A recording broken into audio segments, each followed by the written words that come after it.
selisihnya gede banget. Kontraknya 300 juta. Tapi realisasinya cuma kelihatan separuh di lapangan.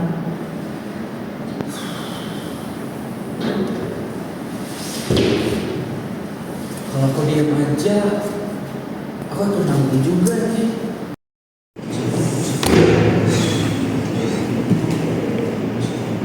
Aku cuman mau ini diperbaiki, bukan untuk jadi pahlawan.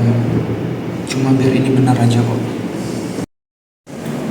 Maisa, kami dengar kamu itu nyebarin tuduhan soal proyek itu ke berapa orang?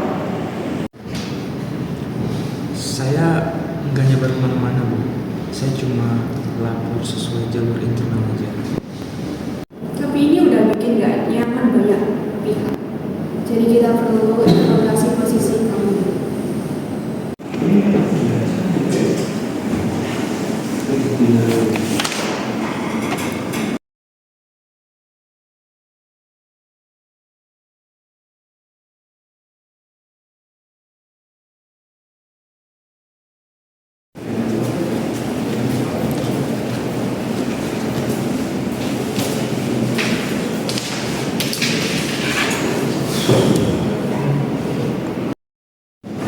Aku cuma ngomong yang benar, dan ini yang aku dapat. Setiap tahun, ratusan pelapor pelanggaran di Indonesia mengalami nasib seperti Mahesa. Bagaimana jika hukum bisa melindungi mereka sejak hari pertama?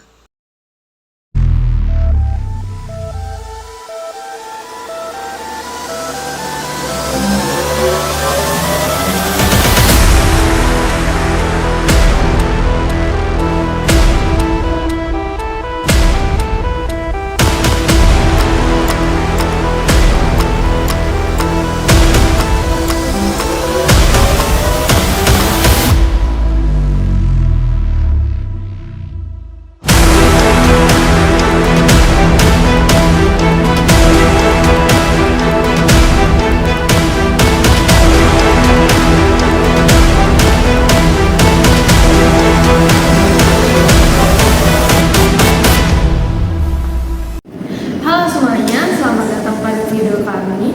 Cerita Mahesa yang baru kalian lihat tadi itu bukanlah cerita yang asing. Ini adalah gambaran nyata dari apa yang dialami pelapor pelanggaran di Indonesia. Niat baik untuk membenarkan sesuatu, tapi yang didapat malah hukuman sosial dan profesional. Saya Reina dan bersama saya Mahesa, Akil, Eva dan Alif. Kami dari kelompok 3 kelas D dan hari ini kami akan membawa kalian semua untuk membahas atau mengetahui mengenai rancangan undang-undang yang telah kami susun mengenai perlindungan pelapor pelanggaran atau whistleblowing untuk menjawab masalah yang baru kalian lihat tadi. Mungkin ada yang bertanya, bukankah Indonesia sudah punya banyak aturan soal ini? Ada UU Tipikor, ada UU Perlindungan Saksi dan Korban, ada UU KPK. Justru di situ masalahnya. Indonesia tidak kekurangan aturan. Indonesia kebanyakan aturan dan semuanya saling tumpang tindih, bahkan saling bertentangan. Contoh paling nyata, UU nomor 13 tahun 2006 secara tegas menegaskan pelapor yang beretikat baik tidak bisa dituntut pidana maupun perdata, tapi di praktik pengadilan ada Sema nomor 4 tahun 2011 yang justru membuka celah untuk memproses pelapor atas laporannya sendiri. Dua aturan ini saling bertabrakan dan yang sering dipakai hakim di lapangan adalah yang kedua ini. Nurhayati melaporkan korupsi kepala desa di tempatnya. Bukannya pelaku yang diproses, malah dia yang akhirnya menjadi tersangka. Ini bukan kesalahan teknis kecil. Ini bukti bahwa sistem kita belum punya satu aturan yang benar-benar dirancang khusus untuk melindungi pelapor sejak hari pertama dia bicara. Kalau Indonesia belum punya itu, di mana kita bisa belajar? Amerika Serikat punya 4 undang-undang yang saling melengkapi untuk melindungi whistleblower. Whistleblower Protection Act, False Claim Act, Sarbanes-Oxley Act, dan Dodd-Frank Act. Dua hal ini dari sistem mereka yang paling penting untuk kita lihat. Pertama, insentif finansial yang jelas nominalnya. Bandingkan dengan Indonesia, PP 71 tahun 2000 cuma bilang pelapor dapat diberikan penghargaan tanpa nominal pasti, tanpa kejelasan, tergantung direksi pejabat. Kedua, soal beban pembuktian. Bayangkan, kamu dipecat seminggu setelah melapor. Di sistem kita sekarang, kamu yang harus membuktikan pemecatan itu karena laporan. Padahal perusahaan yang punya akses ke semua data internet, semua catatan, semua keputusan di sistem yang lebih adil, justru perusahaan yang harus membuktikan pemecatan itu tidak ada hubungannya dengan laporan. Dua hal ini, insentif yang terukur dan beban pembuktian yang baik, jadi fondasi untuk RUU yang akan dijelaskan sebentar lagi. Sekarang kita masuk ke inti rancangan undang-undang ini. Apa saja sebenarnya yang ditawarkan? Yang pertama, rancangan undang-undang ini membentuk lembaga baru bernama LP3, Lembaga Perlindungan Pelapor Pelanggaran. Badan dengan LPSK. LPSK baru bisa melindungi kamu kalau kamu sudah resmi jadi saksi di persidangan. Artinya kamu harus sudah terbuka ke publik dulu. LP3 bekerja sejak laporan pertama diterima, bahkan sebelum proses hukum berjalan. Selanjutnya yang kedua yaitu cara melapornya diatur dengan jelas di pasal 6 ada di sini. Laporan ini bisa disampaikan secara anonim dan tetap mendapat hak perlindungan serta intensif. Ada kepastian waktu, tidak bergantung tanpa kejelasan. Yang ketiga, pasal 7 melarang segala bentuk pembalasan, pemecatan, penurunan jabatan, pengurangan hak ketenagakerjaan, intimidasi, sampai gugatan yang tidak berdasar yang dikenal sebagai SLAPP. Dan yang paling penting, beban pembuktian bahwa tindakan itu tidak berkaitan dengan laporan. Ada pihak yang diduga melakukan pembalasan bukan di pelapor.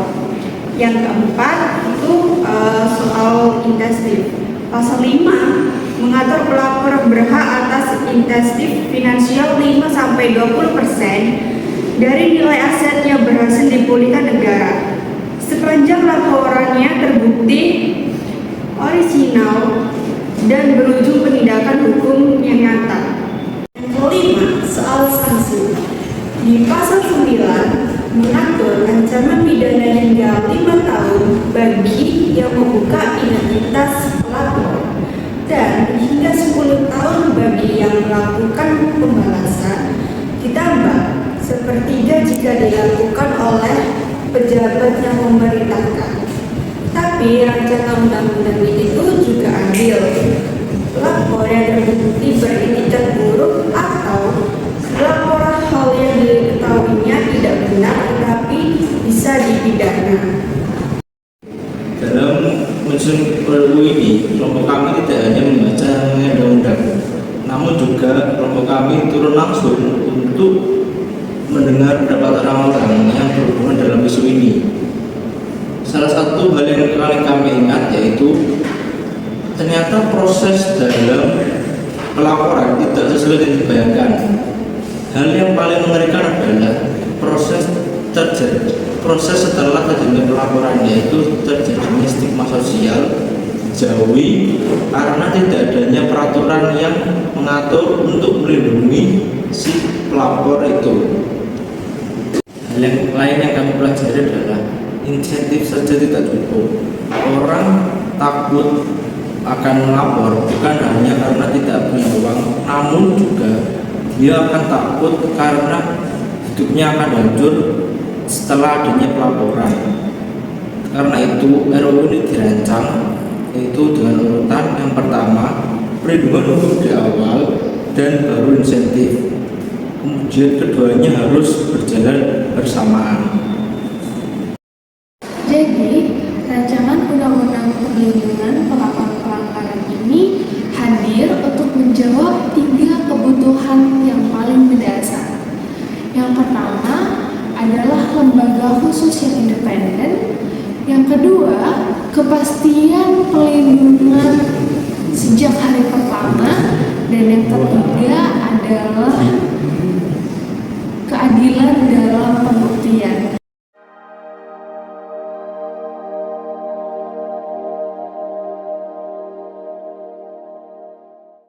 Keberanian untuk melapor pelanggaran ini seharusnya dihargai, bukan dihukum. Rancangan undang-undang ini adalah langkah pertama Indonesia untuk melawan tindakan korupsi tanpa harus mengorbankan orang yang memilih untuk bersuara. Terima kasih karena telah menonton video pemaparan kami hari ini. Semoga kalian dapat merasakan atau menerima atau menyetujui rancangan undang-undang yang telah kami buat ini agar Indonesia semakin maju dan tidak ada lagi korban pelapor yang dihukum tidak adilnya. Kami dengar kamu sebagai tujuan yang jelas dari proyeknya.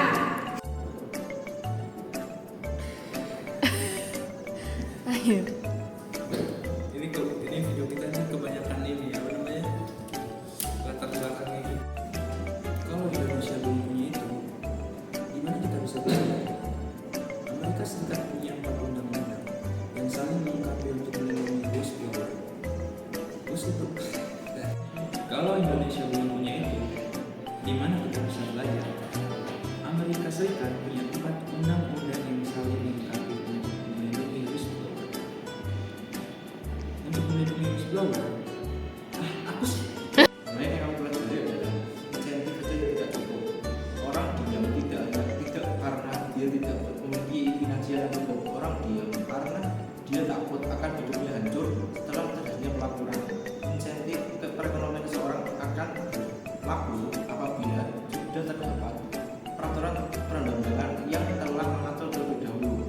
Dengan itu, RUU ini dirancang dengan 2 urutan, yaitu perlindungan di awal baru